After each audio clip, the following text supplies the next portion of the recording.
Hello everybody, welcome to the Mental Conditioning Gym podcast. We're starting it off today just a little bit different, but you know what? This is really what it's all about, being able to train in the mental conditioning gym. This is what we work on in the mental conditioning movement, because it's really all about sometimes being able to fight through the difficult times, to be able to fight through the stuff. You're going to actually hear that in today's podcast with our guest on today. How do we fight through the stuff? So this is going to be a two-part podcast. We have an excellent guest on here today. And when I was getting ready to set it up, I realized that the first part of the podcast, we sound like robots. And you guys won't be able to actually hear exactly what we're saying. So I got knocked down. Boom, I went down. I'm standing right here. I'm sitting right here. I'm in the middle of the ring, and I'm down. And the referee is at 8. But I said, you know what? I'm going to get up. And I listened to the second part. And the second part allowed me to be able to get up and start swinging like you wouldn't believe. And I'm very excited because our guest today made me get that excitement, made me just really have a rejuvenation about what you guys are going to hear today on today's podcast. And I said, you know what? Let's put number 2 on first, because that's the way it's supposed to be. Sometimes that's how we have to be able to condition our mind to fight through adversity and see the light. And light in this particular situation is that you guys need to hear part 2 first.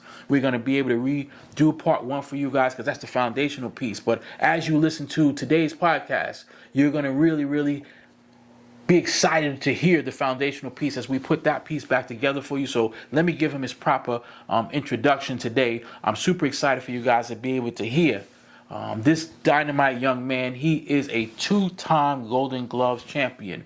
He is the winner of the Sugar Ray Robinson Amateur Fighter of the tournament. He is the founder of God Gifted clothing line. The guy is definitely using his journey. And what we're going to give, I like to give people nicknames when they come onto my show. And I think it's so befitting and actually helped me to be able to say, you know what, you get past this stage. And that nickname that I give for him is Titus Williams, the Transitional Mindset Champion. We go through so many transitions in our lives, and this right here, as I'm sitting here doing this, I've never had to do this before to open up my podcast, but this is a transitional piece that, Titus, thank you for allowing me to have the mindset to hear your journey and to give me the confidence to say, you know what, you have to transition sometimes, you have to pivot sometimes. Even though things don't quite go your way, you transition to the next stage in order to be able to continue towards your big picture. So I'm excited about the big picture today. Guys, enjoy this podcast. We're going to be starting from part number 2. So when you hear us just kind of jump into the work and just start throwing those shots. There is a part that we're going to go back and we will redo that part for you. But enjoy the podcast today. I'll come on at the end to just kind of wrap up for you and let you guys know where it's going on. But Mr. Titus Williams, thank you once again for coming out. Thank you and everybody else, enjoy the show. All right, guys, we're back for part 2. We turned it up pretty good in that first sparring session. We're going to keep going and keep remembering that word of transition. I think it's so important and it's so parallel, and we're constantly seeing such transitional phases. And I want to, again, slow it down. That's why I had to break up the parts. And I want to get into this next part very slowly, because this part is also important, and it's also important for talking about the boxing business, the athletic part about boxing, as well as the mindset. I think Titus, to me, is brilliant in his mindset, and I'm learning.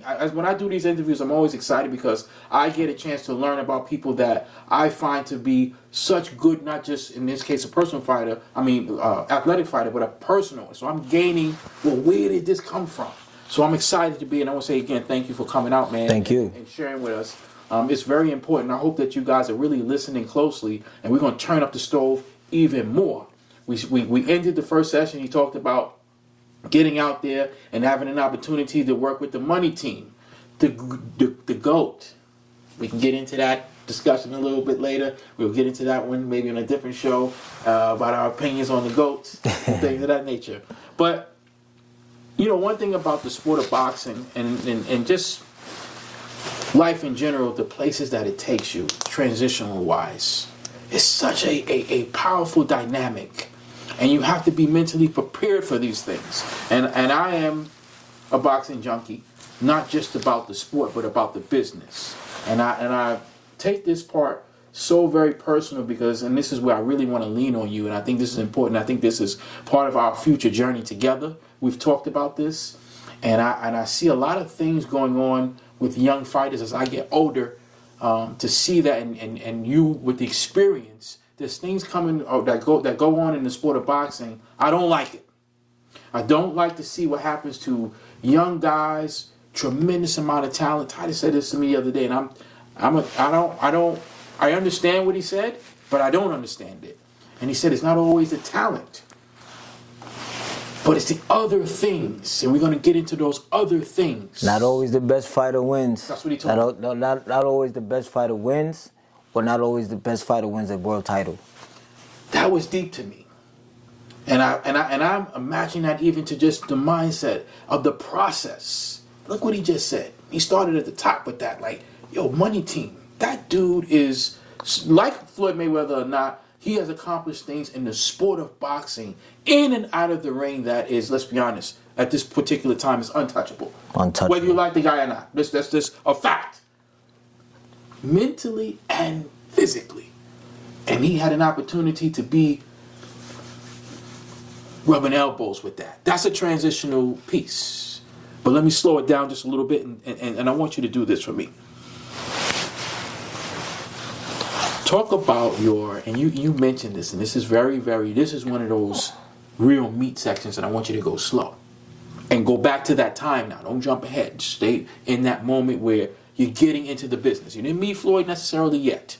Mm-hmm. You're getting into that business. I'm going to the gym. I'm finding that passion, like, oh, this is exactly what I want to do. And I know I could take this to a level of something that I saw. I saw this dude, Floyd Mayweather. That's deep to me. That's like, I didn't really know who he was. But when you saw him, like, that's exactly what I want to do. And he's working his ass off, to get there.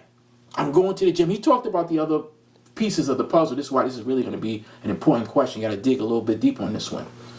As you're going through that process, Titus, tell me about your support system at that particular time. What is your support system as you are building now? And let's be honest. I mean, you've had this discussion before. It's particularly when it's something like boxing. People don't understand the gravitational pull of what it takes to do it. And you was a victim of this as well. You don't even know how deep this can take you. But when you saw something that attracted you to it, like, oh man, I see the vision. But the people around you don't necessarily see that. Yeah. So talk about the support system that you had during the beginning, when it's just you going in the gym and pumping it out for 4 hours. What do you have around you at that particular time? This is important. I have love at home. At the particular time, I live with my mother and my sister. I have amazing cooked food every day. Mm-hmm. I have friends that are excited about life. I have friends that we want to have fun. We always said that we're not average.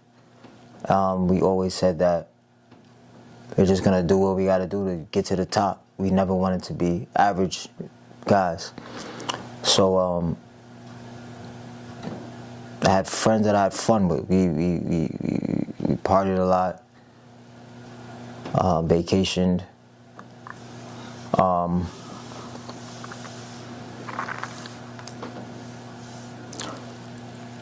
We didn't do that yet.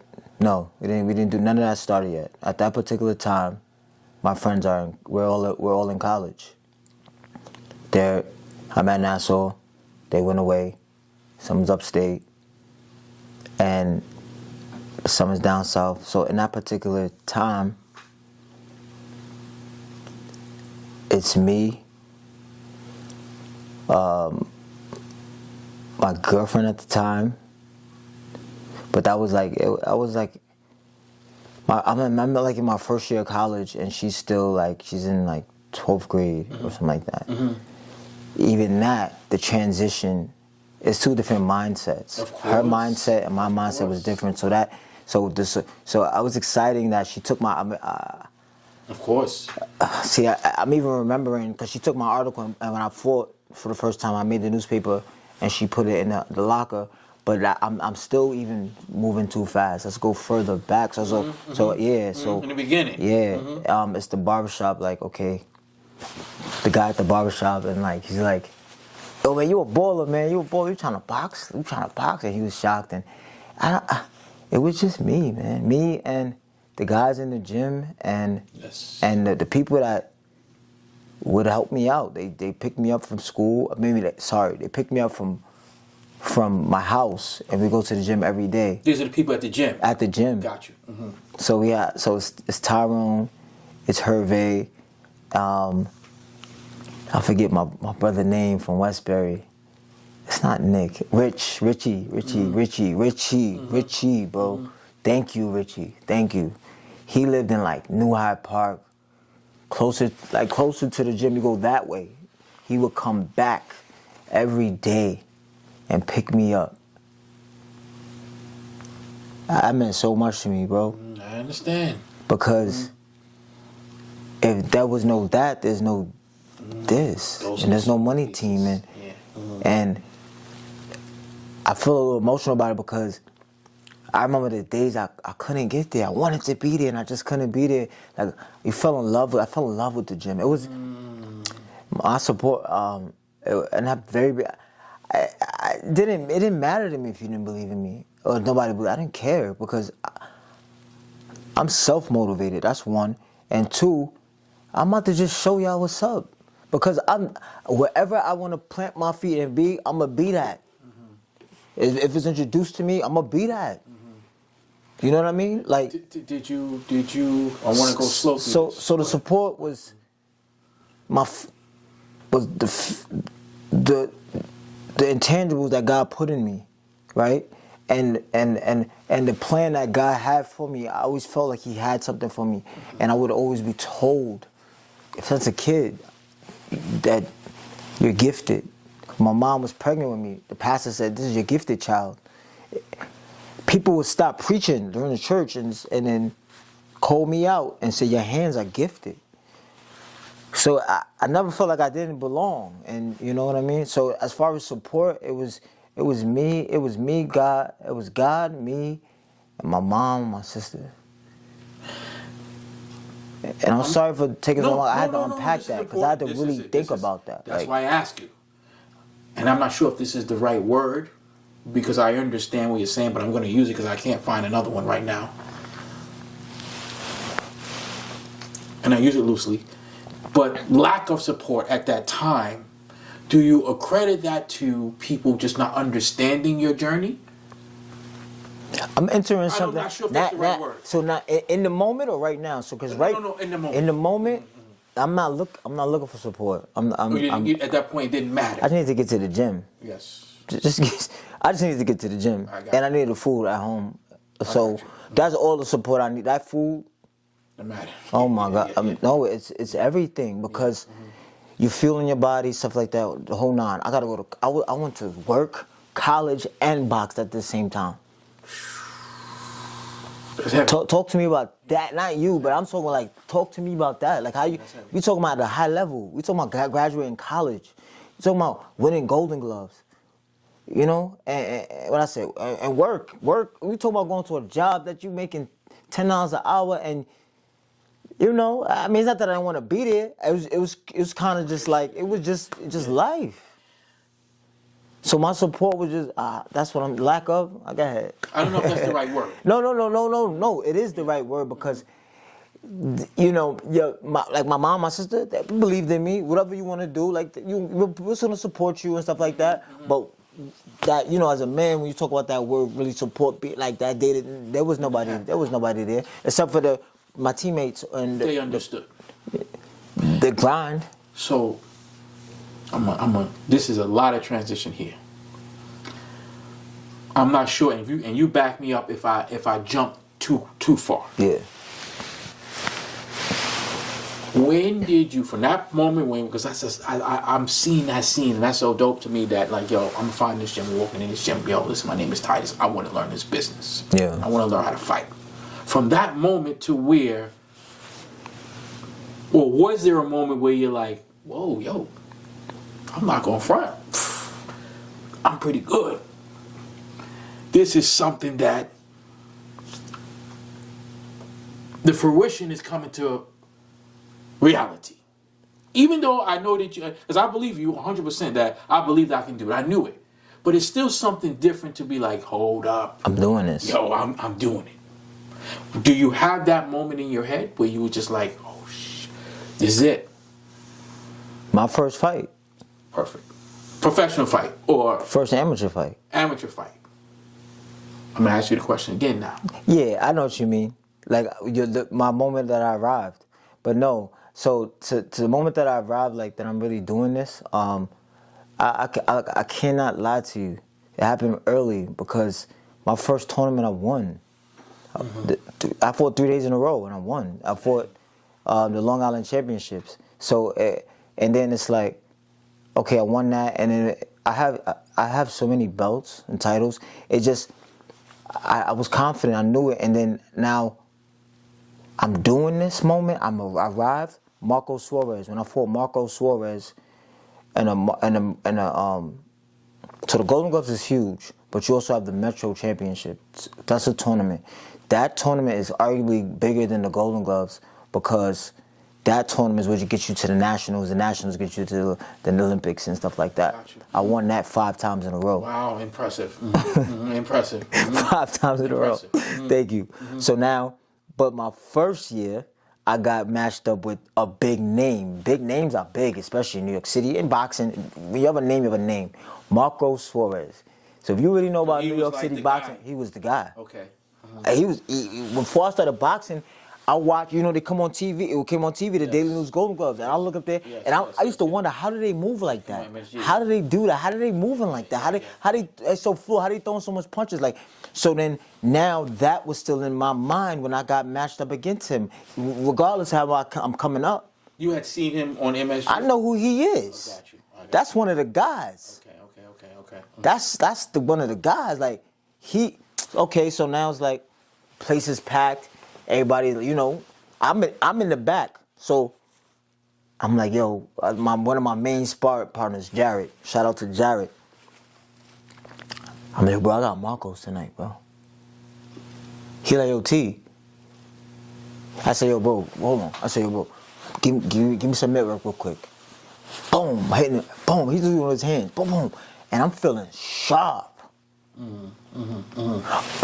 He said, bro, it's you, bro. Let me tell you something. I feel like you got this. He said, you got this.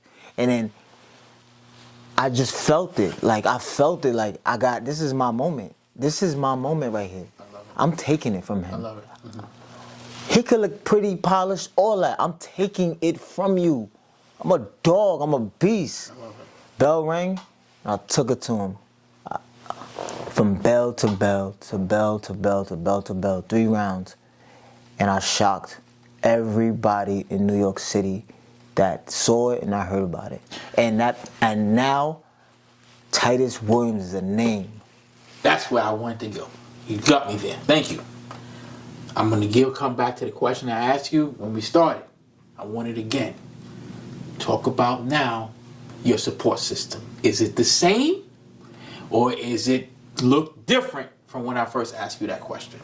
In that moment? Yes. After that moment that you just said, everybody know this is me. Now does the support system look different? Now this is, you know why this is a hard question? I don't want you to sit here and think about that now. That's not what I'm asking you. I'm not asking you to judge that. Because I know that's what I can see, kind of like, well, I could say this person, but and now no, I'm not asking you that. I'm asking you to go back. This is why it is difficult. Can you take me back to that moment when you whooped this guy that night, Marcos? Marcos Suarez, yeah. You whipped Marcos Suarez. What does the support system look like the day after that whipping? Can we? I don't want to be that guy, but can we break that down? Support system. Oh, good. Very good. Very good. Those are the people that are around you. Yo, Titus, you the man, kid. You doing your thing. Where you going? We got one. Now we got these. So we making up the phone calls, Ricky. Yo, what's up? Yo, what's up, kid? Looking good last night, son. Blah blah blah blah blah I'm blah having blah. trouble connecting That's to the internet. excuse us. For help, Excuse me. go to the Harman Kardon Alexa app. Alexa wanted to get involved. That's the support system for what we believe. The people that we're kind of like, yo, you know what? I rely on these people. For my, and for lack of a better term, maybe for my ego. These are people that are around me that I kind of trust in them. I trust in their support. Maybe that's the right word. I trust in their support of me. It makes me feel good to know, like, yo, you gotta go to the gym. Okay, what you need? What you need? Your mom's ain't cooking tonight? I got you. Those are the people that are around you that are there to support you. For lack of a better term, let me put support / I'm doing this with a little bit of apprehension, friends. Maybe if that makes it bring a little bit more clarity to it. Does that look different from those two moments of transition? Because From remember the moment of beating Marcos, and the first moment is when I started, right? Remember, and you told me, we got that list. Mom, and that's pretty much it, sister. Sorry, I do have to take that back. I do have to credit my best friend. Okay. She has been there for me from day one. You want to put her name out there? Ashley Curry. So we got Ashley, we got Mom, and your sister. Yeah, that's another reason why I'm kind of like, because you saying, I'm trying to get in that moment, in that place, It's hard, and I don't ever want to forget anyone. So, and then I had a friend at the time. His name was Onima, and he would call me before every fight. Every fight I had, he would call me before every fight, and I was kind of like a system thing, like a support. Did I get it? Did I give you clarity? You give me more clarity, yeah, and you taking me back to what's what. So we have Tamar Adams. We called each other cousins. We grew up together from young. He was my strength and conditioning coach. Anything I needed from him, he was there. He was my pad guy. He was there. You know what I mean? As far as the workouts and stuff, you know. My boy Onima, we had a vision of seeing ourselves as grown men to the top and stuff like that. So he always supported me in that. And you know, like I said, my mom and my sister, they were just always there. Of course. Support, prayers, food, like I said. And Ashley and Shalia, that's it. I'm not gonna go and do this whole list, but those people have to be credited and thanked. And that's from the beginning, or is that after the Marcos fight? That's from the beginning. From the beginning. Gotcha. That's if I never boxed. Perfect. If Perfect. Those are core people. Only one of those people I don't no longer talk to anymore or whatever, and that's a transition, right? I guess we'll probably get there. That's a transition. It'll probably We'll unpack get there. itself. We're not there. But the reason why I even said the name is because I appreciate you for that time. This is why this is a hard thing, guys. And let me just stop it, because this is like, when we're doing our self-evaluations, it's hard because stuff happens to us, right? And we do transition. But in order for us to really understand the sparring work that we did, you have to peel back what I know right now and go back to that moment. That's hard to do, because sometimes it's so devastating. And some people you mentally remove too. Correct. But then I'm like, all right. But here it is part and why this is tough. Here's one flower. There's a reason why they've been mentally removed, and it's an important piece for you to dissect that and always have it, because that way I'm not gonna get hit with that punch again. Yeah. That's like when you box and you get hit with a shot. Yeah, I didn't see it with that time, but the key thing is to do what? I ain't gonna get hit with that again. Make the adjustment. I gotta make that adjustment. And if you don't, you can't come and be pissed. Like, bro, we just talked about that. I told you, watch that right hand when he dips, he gonna throw it. You got hit with it the first time, no problem. You did it the fourth time you did that. That's why, but it hurt, so I don't really want to think about it. But the fact is, in order to win and have clarity, you have to. So that's why I commend you on this, and I'm taking my time, because I know it's hard to be like, all right, damn, that transition, I'm going to push you on that one again. Or the people that were added from the time when you walked into that gym the first time until now I just whooped Marcos, or are there more people on that list? Is that list now bigger? Or is it still that condensed list that you just gave me? I think there's a difference between supporters and fans. Tell me about that. I would say I started gaining more fans and notoriety after I beat Marcos, and I was because that's also another word for support. I agree. So now they're supporting what they see and what they're doing, like what I put on socials and stuff like that. But my core, real support was like it pretty much stayed the same.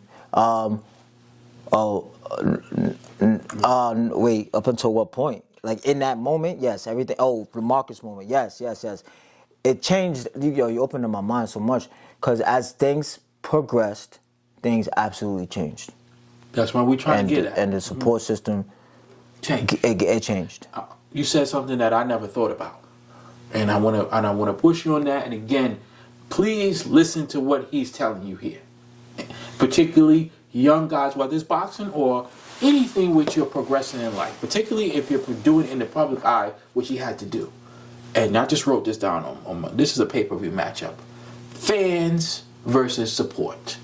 How do you differentiate that? And were you able to, now I'm sure you have more experience and you can look back on it, but in that moment, was that a challenge to be able to say, this is a fan and this is the core group, Mom, Ashley? Were you able to differentiate the two? Not now, in those moments, because I think that's a big point you brought up. No, you were not. No, I wasn't able to do that because I wasn't able to differentiate it because it all felt like love. It was all wrapped up in love, and then now you don't wanna. You want to stay humble in a sense. Is like, I'm not calling you a fan. You're a supporter. So you let them into another realm of fans. Fans have their place, supporters have their place, and your teammates have their place too. Like, who's a part of your team? That's heavy. Yo, man, we are really unpacking stuff because I didn't give this person the credit yet but he came later. He came a little later. He came later. I think that's, and again, keep in mind, how old are you at this point? But me being Marco Suarez? Yes. 21. So. And I started at 19. We're talking about, I should have touched on that one. I will. We're talking about a 21-year-old kid that now has to differentiate between fans and support. And again, I want to take this slow. But I didn't even do it. That's not a thing to me. But that's what I'm saying, because you're 21. You don't understand that. Yeah. And the reason why I'm bringing his age up is because we've all been 21. If hopefully some of you out there are 21 and you're listening, of course it feels, and I want you to touch on this too, Titus. Of course it just feels good to be like, feel good. You know what's funny? We're older. I'm 51. And I remember when I first heard about Titus, I remember a cousin of my wife was like, you know Titus? I'm like, yeah. She's like, this guy is like a legend in high school. So I'm like, oh, Titus is good like that. And she's like, oh yeah, we all know Titus in Elma. She's from Elma. We all know Titus. But I want you to talk about that piece because I'm just telling you, that's not easy to process of being that guy. The fall, being that guy, is tough. Talk about it. When people are not used to you being on the losing side of things, people are always used to you working out for you. The vision of you is you have the answers, right? You're the winner. You were in the homecoming court. You were basketball. You dress nice. You just. So now it's like it went from doing it and having fun and just being, I guess, the person I always sought out to be, the best fighter, to almost like holding up a mantle in a sense. So, I'm trying to go ahead, finish it. And now when something It can't. And then in that moment when I took my first loss as a professional, I felt like I failed everyone. We'll get there. Take your time. Because I want to build up for our sparring partners today. I want them to understand the gravity of Titus. Even though, here's the truth, you're the same person. But how the fans, the support, how they, particularly the fans. And this is a tough conversation because let me put a disclaimer on it. I'll allow you to do it too. And he said it earlier. It's no disrespect to them, because in a certain sense, I think even they're not sure. Yeah, they're not sure. It's so much layers to it. Yeah. A real friend, because it's kind of like, oh shit, that's Titus, and they're not able to actually understand your journey. They don't have the opportunity to sit down like me and you are sitting down and understand your journey. And for you, life is moving like this anyway. Yeah. It's very fast. Everything is going on. I haven't even gotten to the business part. We're going to get into that in a few minutes. But then even the part where you're not realizing that people think that you're kind of like, you're being selfish with, when I say being selfish, you're going to Cali, you're going to Texas, you're moving around, you're living life. But I'm living life through boxing to make connections to bring back the money home. And people don't see that. That's the part they don't see. Now when it don't work out, that's another conversation. That's a tough thing. That's a tough pill to swallow. Now it's like, yo, I did this for us, and it's like, didn't see that. Then it's almost like, what are you doing now? But now, not that you stuck in that, but what are you doing now? It's forever. You gotta feed it. Well, you gotta keep feeding it. If it's a win, if it's accomplishments, if it's just it feels like, and I walked away from it. But it felt like I didn't want the lights no more. Let me again. This is good stuff. Whenever I do interviews, whenever the person I'm sparring with can stay ahead of me and he keep me on defense, I love it because it's challenging me. And again, I'm serious. Like, if you see what was on paper, I don't really like to just read, but I know what I'm doing in terms of my points. And he's getting there, and he's feeding me perfectly. And I want to break this down into two pieces. The business part, I'm very fascinated by that. The business part about boxing and learning the business part about it. You just talked about that in terms of, I had to do these things because y'all might see it as it's like, oh, but I'm doing my business. I need to go to California. I need to go to Vegas. I need to go to Mayweather's club for a reason. Yeah, it's cool. I got to get my work, but in terms of boxing, and yes, it's cool to meet these people, but that's my business. My business, my work. Your passion, let me back up a little bit and then I'm going to come forward. You talked about, oh my God, the transition of when I found boxing, I found my passion. Absolutely. Now this is something I want to move towards. At what point now, and if I'm missing something, back me up. At what point now, during this process, does it start to become, because you just kind of said it was kind of like, yo, this is my passion, but the other stuff, or does it ever come to that point that the other stuff is messing up my passion to do this? You ultimately talked about, you know what, I'm walking away.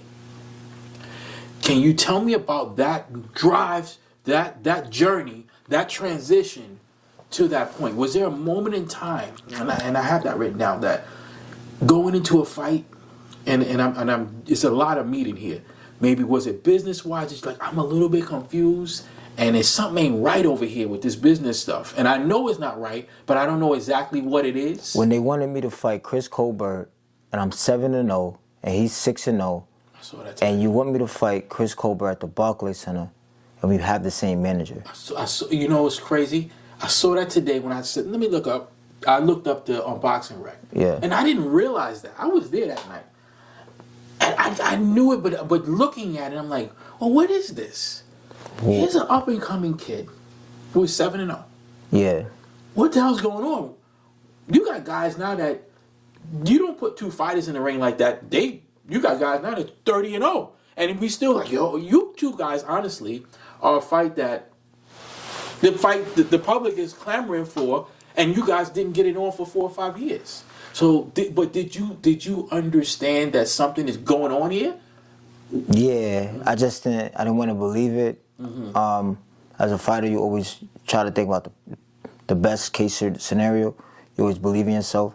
So even if they was put me against the wall is it you gonna win this one or it's done?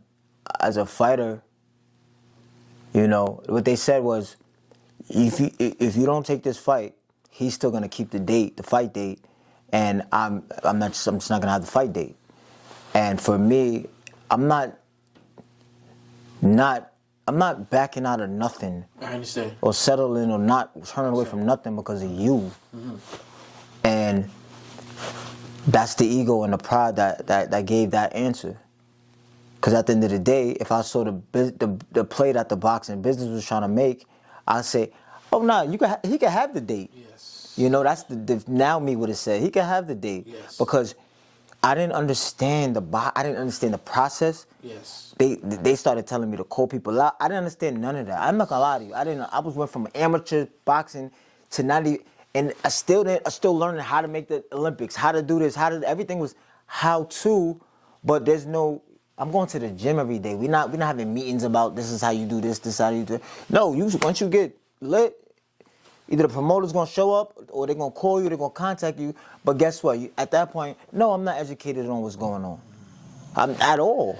We didn't go to school for this. I totally agree. And so here we go now with another transitional spot. And you said this a few minutes ago too. And this is where, again, mentally is hard, brother, because from transition to transition to transition, Titus Williams throughout his life has been excellent at being able to catch up. Yeah. Right? And this is where it's rough, because now you're at this point, and look how deep this is. I'm doing what I want to do. This is exactly what I want to do. I'm walking in my passion. But at some point, the transition, did you feel like, yo, I can't really... I felt behind. I can't catch up. Felt behind. Now this is what's crazy to me. And I remember a few people said this. I did, Brian Adams. Yes. I interviewed Brian. And I asked Brian some of the business questions. And Brian said to me, E, you got to understand something. Everything is moving so fast that business-wise, you don't even have time to learn it. Do you find that to also be true? Yes. You have to apply yourself. Stop. You gotta learn it. You just have to learn it. What's because the block from that? Talk to, because I need... The block from that is, I knew everybody in the game, from Mayweather to Spence to Crawford to Danny Jacobs. But who that's been there already, that's going to take you under the wing and mentor you and pour into you, or write a book about it, do some podcasts about it. We don't really talk about it. Even when you look at these podcasts that's going on right now, they're not going into the deep, about boxing, the business of it, the dirty. They're not talking about it. Right. You know what I'm saying? So that conversation with them. Where's the book, huh? Do you think if you went into a room with Errol and said, "Yo, Errol, this is what's happening," we all go through it. We all go through. We feel it. Like even. We all fall some type of victim to it. So he can have his own story, how he fell victim to it. But at the end of the day, it's more so like, at this point, reach one, teach one. The book. The NBA players before that had X, Y, whatever problems, as the NBA advanced, they came and started giving tutoring programs, teaching and stuff like that because of prior problems. What are the solutions that we're developing for these type of problems? Yeah. And it's not, it takes... It's the responsibility of the fighter. Do you care of the older fighter to pour into the other fighter? Boxing is such an individual dog-eat-dog world. We're not giving that information out. We're not pouring, and we so focused on right here, right now that, I'm trying to be that piece. To be honest with you, I'm trying to be that piece. That's why I know you are, and I want to be that piece. I want to release the book, which I am working on, which is outlined like. I like yourself, it's heartbreaking to see people go through these things. I've been through it myself. And now I want to pour into I'm gonna be the example. Let me ask you this, and I want to try this because I tread lightly on this because I love the sport of boxing and I love the fighters, and I don't want to put you or anybody in a bad spot. So I'm asking these questions and I'm asking the best way I can, but I want to be as transparent as we can to that 15-year-old, that 13-year-old that's coming up. When you get into a room with, I'm just ripping off, again, I said Errol Spence, a Danny Jacobs, do you think that they're in a position to where they don't know the answer either if you ask them? Or do you think it's a situation where, and this is an issue with us as people, yeah, I'm not really telling you, bro. What, Gatekeepers? Yes. Or do you think, and I'll give you another analogy. I remember Zab Judah saying this, and I remember Mike Tyson saying this. And they were asking, yo, everybody know what time it is with Don. What are you guys doing? And they both said the same thing. You know what it is? I ain't think he gonna do that to me. So which is it? Do you think that fighters can't have that conversation with each other because they don't know how to advise a young guy? Or they just kind of like, I don't really want to gatekeeper, let me use that. What do you think? It just depends on the individual, because like a guy like Mayweather, he could teach. Yes. He could teach. He's in a position where he could teach. It all depends where you're at too. Like if they're like, everybody's situation is so different because boxing is what, 1099, man. Yes. So even that unpacking that is still 1099 in your mindset too, because it's like, okay, his journey may not be the same as his journey and stuff like that. Mm-hmm. But there are general things that just are what it is. Like when you sitting at that promotional table for the contracts and stuff like that, and how to move and different things like that is. So it's honestly, it's both answers. Yeah. Some people are learning on the job. Yes. Some people have got there and it's like, yo, I had to go through something in X, Y, and Z, so you won't have to go learn. You know what I mean? I agree. But then there's some people out here, laying it out. And what I was told, like, it's not always who you know, it's who likes you. So I'm not saying that these people didn't like me, but so I think they kind of did. But so I would say that they were in their own process, and they didn't. Everybody doesn't have that mantle to teach, that mantle to import into somebody. Everybody don't care about everybody else. True. That's true. You know what I mean? That's true. Everybody don't care. That's true. It's like, I want you to do it, but do it. That's true. Not I want you to do it, I'm gonna help you do it. I want you to do it, do it. And that's a lot of the mentality I see in boxing. Or it leads again credence to, it's moving so fast that I barely know what the hell is going on too. Yeah. I don't know. I don't. It's tough. You know what I mean? It's tough because it goes to the line of you do what you want to do. Yes. If you take it upon yourself to, and I'm not even gonna credit the fighter of having that much knowledge about the game. Explain that. That's what I'm trying to really bring that element to highlight that. Explain that. You learn a lot of it's learned on the job. Yes. Foremost, we get excited about these. I signed to this person, signed to that person. It's so like, let me see. Let me see. I wanna answer that, like, a lot of it is learning on the job, right? And it's just so layered, man, because you have people that are going through it, but then you have the people that, so as they're going through it, they're now gaining a little more knowledge, a little more access. Then you have the people that have maybe become champions, and now they know, but that could be the gatekeeping part, like that they're not giving it back. But when you're going through it, like when I was going through it and learning, I don't think I was able to. I couldn't give. You couldn't give it down. I couldn't give it down because, it was too. Yes. So your answer is. Your question is so correct. Mm-hmm. Yes, it was moving too fast. It's moving too fast. And it's moving too fast. Process that. Moving too fast. a lot of excitement, and a lot of. And you're still, well, let's get back to kind of. And you're still trying to chase what you want. That's what I was gonna say. Yeah. So that's why I said let me put it back into the actual context of where we're at. So you go pro, start off 6-0, 7-0. 7-0, and that's when we run into.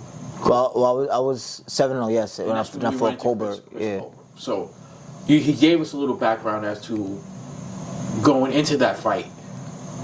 When did you be like, was it on fight night? Nah, it was before. Before that. It was before. Now, it was that whole year. They've been trying to have me fight him the whole year. So this was talk for a whole year. For the whole year. Even before you had another fight before that, when you guys did it? I asked them for another fight before I fought him, and they said no. Oh my God! All right. Oh man. But why would they say no? You understand what I'm saying? Do they give you an explanation? No. You look back at it and you just see they have their ways of getting rid of who they want to, or like these managers and companies are actually people and businesses. People and businesses they get into their own financial problems sometimes. So now, when you got to cut, because of financial issues or lawsuits or whatever, the managers was going through at the time, because they get their funding from certain places too. If they have back behind the scene issues, you're now affected. Okay, at the time, I'm 27. He's probably like 23, 22, 24 most. Mm-hmm. Boxing is a young man's sport. Mm-hmm. So as much as you keep calling me a young man, 27, whatever, that's not how they looked at me. I understand. They looked at me as an old man. I understand. I do. I know. I understand. So now I gotta prove to the world, to the business, to this, that, bro, I started at 19 and was successful for a reason.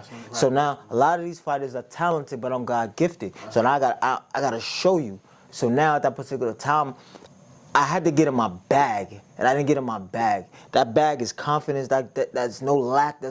I'm crushing Colbert. I trained like it, but the mental part of it wasn't there that night completely like it should have been. Because too much of it was focused on these guys want me to lose. So they want me to lose. I felt that. Let's dig into that, and that's why I think this is again a very important piece, because here is where the business, the other stuff, starts to affect the ring. We established that. But I want you to talk a little bit about, and this is a hard question. How do you, and you're still doing it, how do you process that mentally? How do you process that on that night, I know I didn't do what I was supposed to do, or what I was capable of doing? Where does that leave you mentally going forward, or attempting to go forward? In that moment? In that moment up to now. Did you score when you walked out of the ring that night? Did you feel that? Do you feel differently? I couldn't believe it was real. Mm-hmm.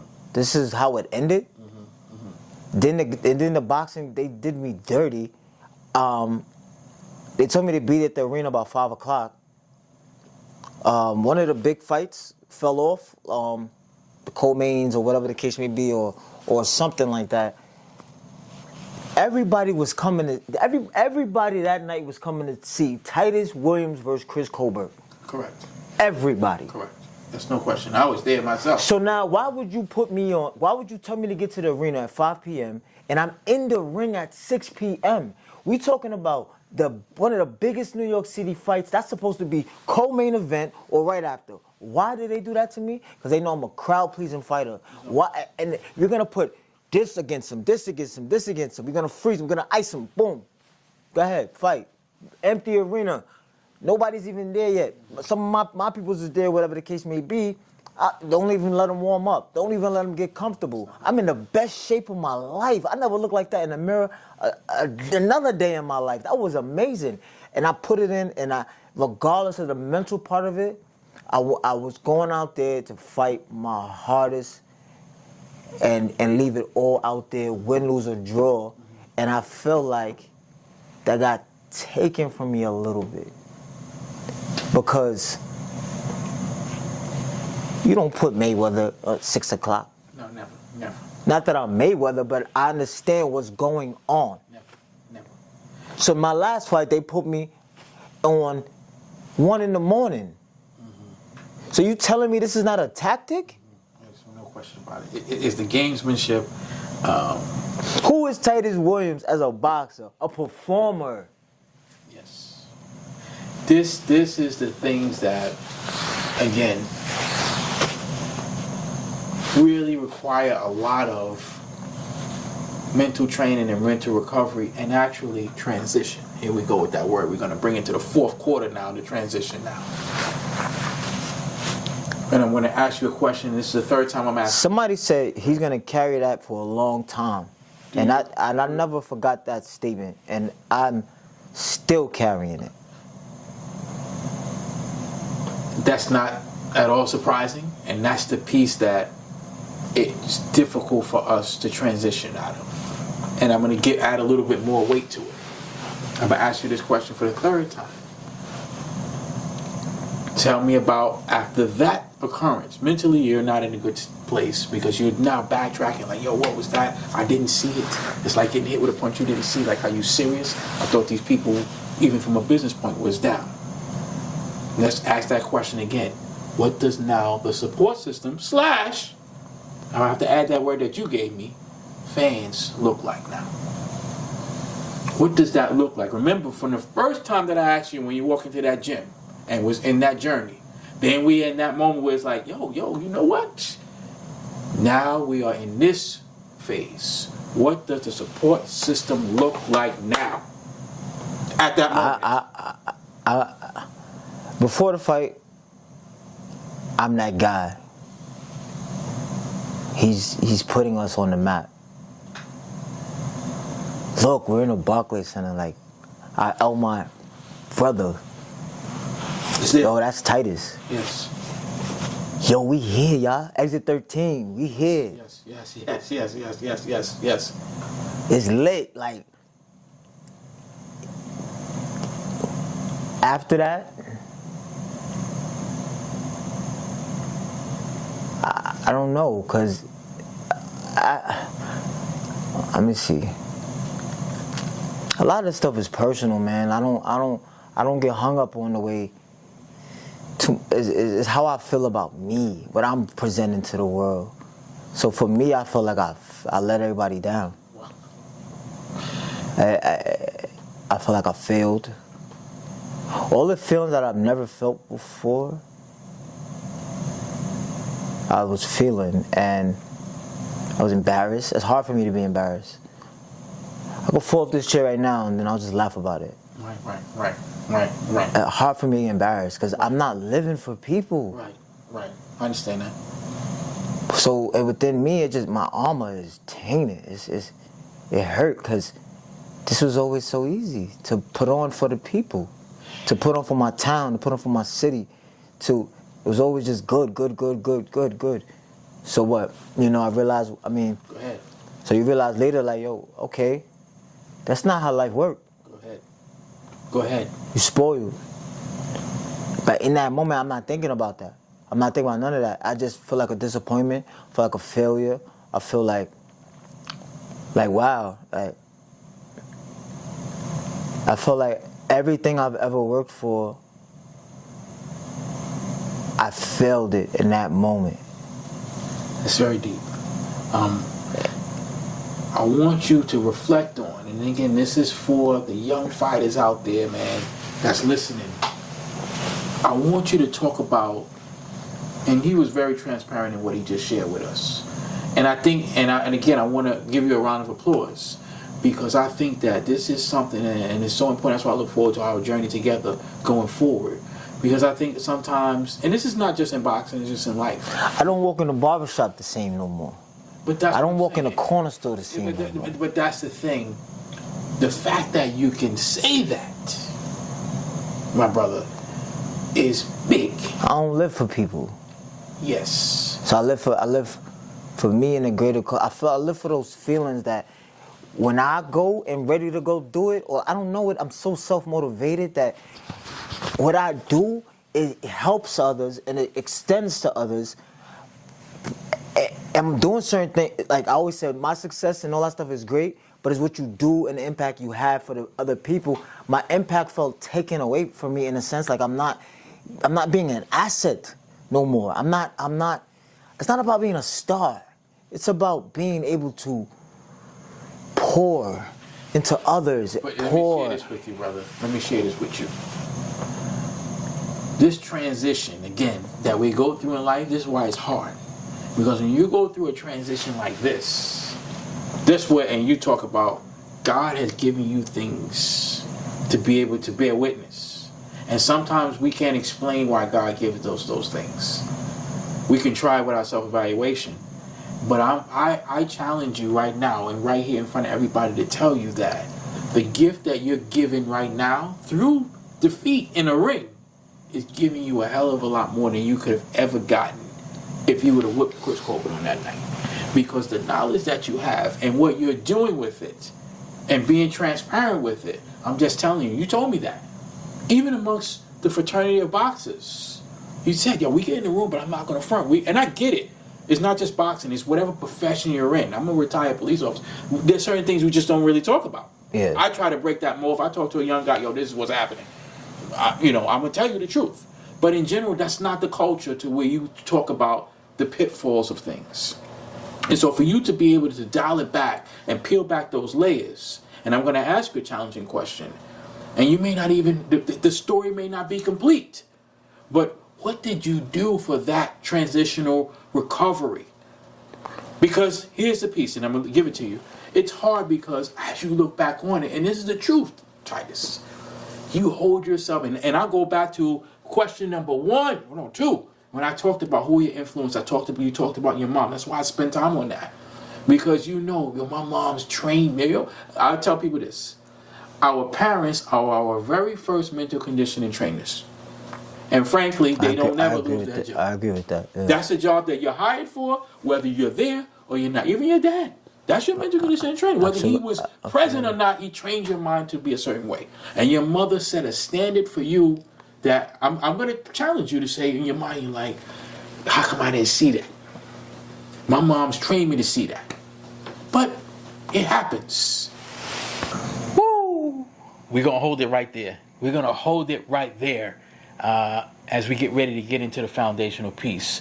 That piece that he just talked about, that's a perfect setup for part number 1. I mean, we talked about that in the first part of the podcast. And we're going to revisit that. And I actually like the way that, once again, it's set up. Sometimes, we have an order of what we believe, but that's not the way that it's supposed to be. And this is the way that it was supposed to be, that you guys are supposed to see the episode that you just saw today. I mean, I can't say enough about it and how powerful it was, what he shared with us, him being able to actually go back and dissect the different parts of his life. That's hard to do, ladies and gentlemen. So I'm actually excited to be able to kind of do a little wrap up on it. I've never done this before, so it is kind of exciting to be able to do that for you guys and kind of give you guys a little bit of insight as to what I was feeling as he was going through that. It was such a ride.